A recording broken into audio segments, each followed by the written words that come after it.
आप परिवर्तन रैली की जो पोस्टर है उसमें आपका तस्वीर नहीं, कमेटी बनी में आपको उसमें नहीं, आप रह कहाँ जाते हैं? यही तो खूबी है कि मैं कहीं नहीं हूं और सब जगह भी हूं। नहीं और कहीं भी नहीं, मतलब आप भगवान हैं।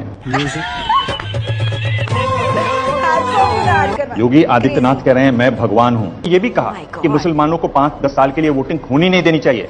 आप जब मेरी परंपरा को जान रहे हैं तो फिर आपको मुझ पर आपत्ति नहीं होनी चाहिए। आपको तो मुझे अप्रिशिएट करना चाहिए कि जो देश को तोड़ना चाहते हैं उन लोगों को हम तोड़ रहे हैं, इस पे तो आपको खुश होना चाहिए। मैं एक हिंदू हूं, आपको जाति तो अच्छी है लेकिन हिंदू नाम से इतनी चिड़ क्यों हो गई? ये गलत बात है। आप ऐसा क्यों कहते हैं कि मुस्लिम होते हैं जो दंगा कराते हैं? ये क्यों होता है इसका जवाब आप लोगों को तलाशना चाहिए। और ये बताइए कि जब एक हिंदू लड़की का अपहरण होता है तो आप कहते हैं कि 10 मुसलमान लड़कियों को उठा ले, ये कहाँ तक बात सही है? इस तरह से बोलना चाहिए। ये घटना वहां की नहीं, ऐसी बात बोलकर कि आपको लगता है ये न्यायिक बात है बाकी और लड़कियों के लिए? आप ये जो बात बोलते हैं कि हिंदू युवा बानी बंदूक बांटेगी, को बांटना चाहिए। बंदूक बिल्कुल, शास्त्र और शस्त्र दोनों चलेंगे, हमारी परंपरा है। तो आप कैसे समाज चाह रहे हैं कि इधर भी बंदूकें हैं उधर भी बंदूकें हैं, गोलियां चलेंगी, लोग मारे जाएंगे? आपके संविधान में किस धारा में लिखी हुई है?